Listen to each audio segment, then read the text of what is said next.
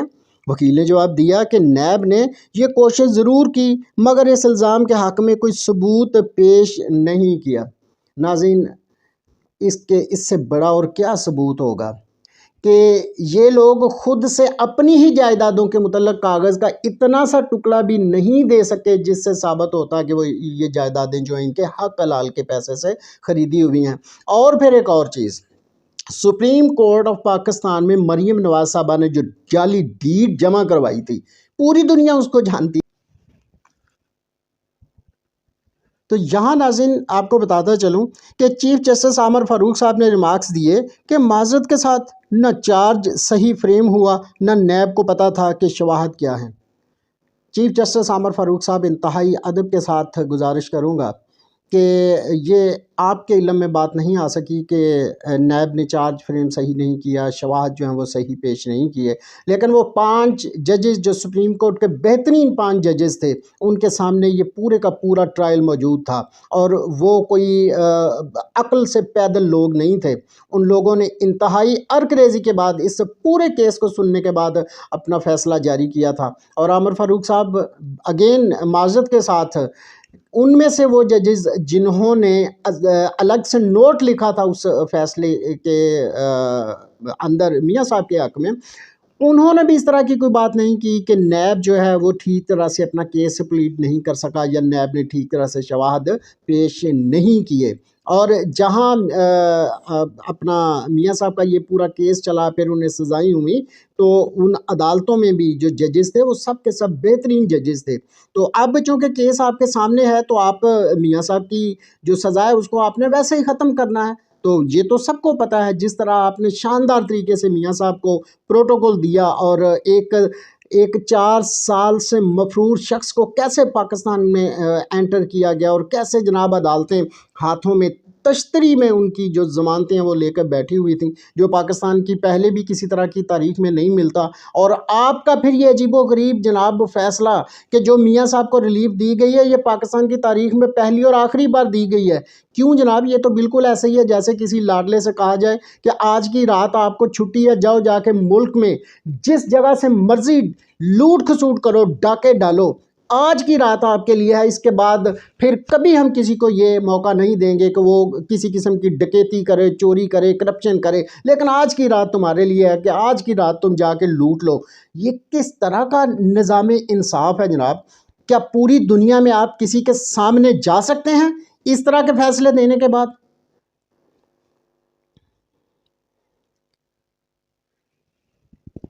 Chief justice صاحب نے کہا کہ نیب نے ثابت کرنے کی کوشش کی کہ مریم نواز بینیفیشل اونر ہیں۔ وکیل نے جواب دیا کہ نیب نے یہ کوشش ضرور کی مگر اس الزام کے حق میں کوئی ثبوت پیش نہیں کر سکے۔ خواتین و حضرات، یہاں پھر بات بتانے والی ہے کہ پوری دنیا نے دیکھا کہ کس طرح مریم نواز صاحبہ نے جعلی ڈیڈ پیش کی، اور وہ جعلی ڈیڈ ثابت ہو گیا کہ وہ جعلی تھی۔ مریم نواز صاحبہ کو اسی سلسلے میں 7 سال کی جو سزا ہوئی تھی وہ اسی سلسلے کی تھی۔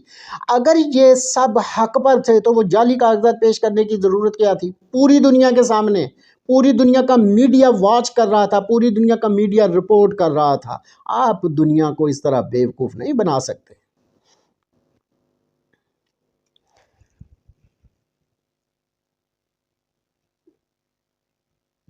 اس کے بعد جی وکلا نے کہا کہ احتساب عدالت نے نواز شریف پر کرپشن اور کرپٹ پریکٹسز کا الزام مسترد کر دیا۔ نیب نے احتساب عدالت کے فیصلے کے خلاف اپیل بھی دائر نہیں کی۔ عدالت نے نواز شریف کو آمدن سے زائدہ اثاثوں کے الزام پر سزا سنا دی۔ سمجھ سے باہر ہے کہ کرپشن کی بنیاد ختم ہو گئی لیکن عمارت پھر بھی کھڑی ہو گئی۔ ناظرین، الحدیبیہ پیپر مل کا کیس وہ آپ کے سامنے ہے، وہ کرپشن کا اوپن اینڈ شٹ کیس تھا، جس میں ہمارے جو جناب سابق وزیر خزانہ صاحب ہیں اسحاق ڈار صاحب، ان کا ایفیڈیوٹ موجود ہے۔ انہوں نے ایک ٹرانزیکشن کے متعلق بتایا ہوا ہے، بینکنگ چینل کے متعلق بتایا ہوا ہے،